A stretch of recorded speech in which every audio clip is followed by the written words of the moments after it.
esta parte del proceso que se movió en muchas personas. Muy contenta, muy satisfecha. Bueno, pues misión cumplida con ese Sí, evento. así es. Y ahora hablemos de muertos, ¿no? Estamos en el Día de Pues Muertos. estamos en el mero día. Y entonces, pues sí, la vida de los muertos está en la memoria de nosotros los vivos, ¿no? Uh-huh. Y en muchas ocasiones nos peleamos con los vivos y llevamos flores a los muertos, ¿no? Y en muchas ocasiones, años sin conversar con los vivos, y hoy hacemos homenaje, ya íbamos al panteón y tan bueno que y ahora era, sí le reconocemos todas sus virtudes, exactamente, ¿no? abrazo a los vivos y me voy autoflagelando con las personas que ya se fueron de mi vida. Entonces, a ver, ¿de qué se trata este tema, querido Carlos Martín? Fíjense, un duelo o una pérdida es cualquier cambio. Cuando vamos a elaborar un duelo, hablo de cualquier cambio, de algo que quedó atrás. Y elaborar un duelo no es olvidar lo perdido, no es hacer desaparecer la cicatriz. Esto se me hace muy bello y quiero que nos quede claro a todos. A ver, es como una cicatriz que tengo aquí en mi mano, ¿no? Y entonces me encuentro casualmente con esta cicatriz al bañarme, al ver mi mano, etcétera. Ponerte crema. Ajá, exactamente. Y entonces la puedo acariciar y me doy cuenta que ya no me duele al tocarla. Ese es elaborar un duelo. No lo olvido. Es un buen ejemplo. Ahí está. Ahí está, ¿no? Y tú y yo podemos platicar así como, mira, esto fue cuando me caí, cuando era yo niño, tal. Ahí está. No lo olvido. Entonces, creo que es bien importante que nos quede claro que al elaborar un duelo, no vamos a olvidar lo perdido, sino es estar plenamente conscientes de lo que la persona o la situación, el evento dejó en mí. Para su estudio, Elizabeth Kubler-Ross, que es una de las tanatólogas por excelencia, una de mis favoritas en lo personal, ella habla de cómo separar el dolor en dos grandes penas. O sea, primero, una es el dolor que sentimos por todo lo que había y que ya no hay, ¿no? Por todo lo que terminó. Y el otro es el dolor por todo lo que no termina, por no poder desprendernos de algunas cosas, recuerdos, historias compartidas, y que nos quede claro que un duelo, ahorita les voy a decir como las etapas, pero un duelo no termina tan rápido ni tan fácil. Hay demasiadas vivencias por acomodar, demasiadas ausencias por superar, demasiados vínculos por redefinir. Entonces no es aprender a dejar ir a la gente, sino aprender a dejar ir el pedazo de ti que se quedó con ellos. Entonces, Elizabeth Kubler-Ross, que es en la que me baso en estas etapas del duelo, habla de 5 etapas del duelo. La primera es la etapa de negación o la etapa de shock. Que es el primer momento. Es el primer momento. No puede ser. De hecho, Jorge Bucay, por ejemplo, le llama la etapa de incredulidad. Es exactamente tal cual como lo dices, el no puede ser. O sea, es cuando vemos a una persona en un velorio, ¿no? Y que dices, estaba muy fuerte, ¿eh? Y ni lloró. Pues no, manito, no le ha caído el 20, ¿no? Es el momento que decimos, no, o sea, de veras, no quiero ver, no, son acciones como, a ver, pellízcame, por favor, que parece que esto es un sueño, ¿no? Y entonces veo a la persona que falleció, lo veo en la calle, lo sueño, no lo creo, no toco nada, no abro su recámara, no regalo nada, ¿no? Sigo hablando con él. Finalmente la negación o la etapa de negación es precisamente esto, negar la realidad.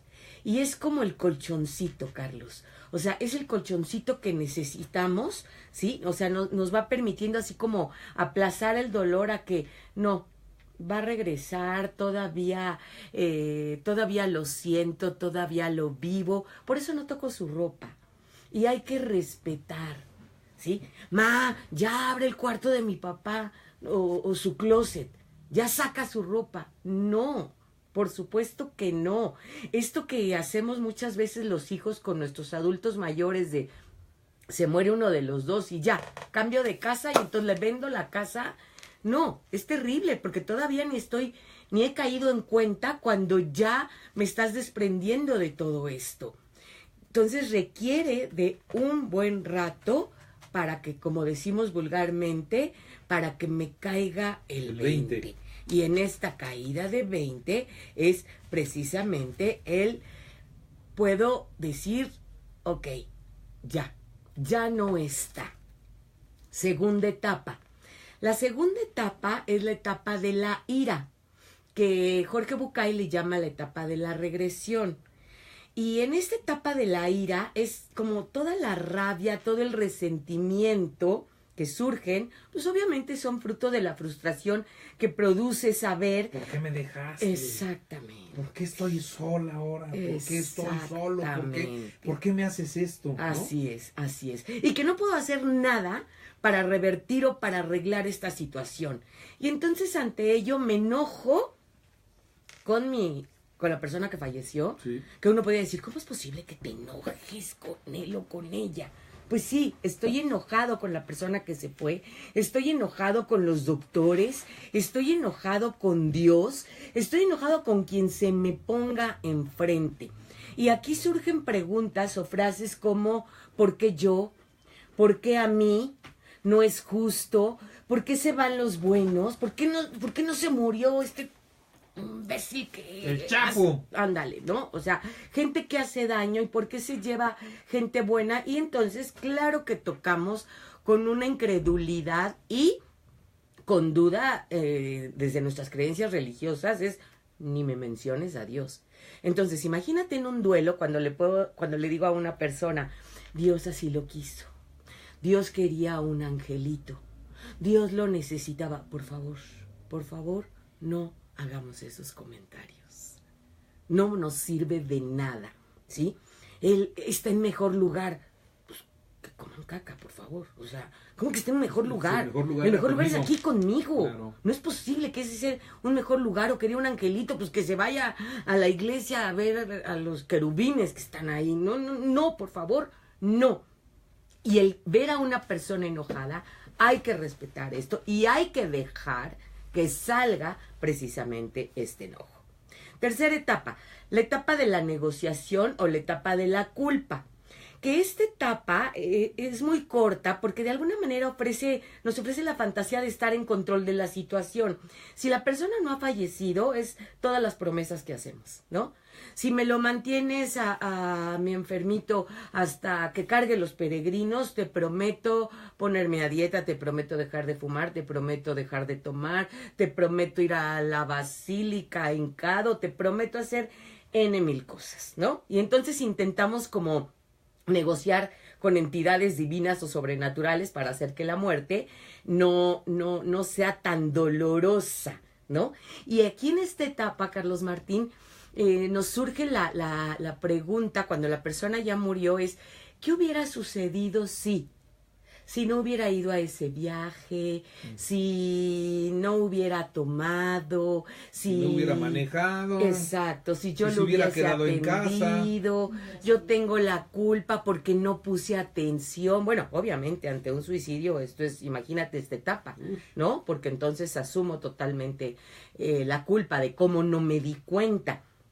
Pero, o sea, fuera de un suicidio, de todos modos surge esta culpa de no estuve suficientemente tiempo con la persona, ¿no? Sobre todo con papás, papá, mamá, esto es muy, muy común.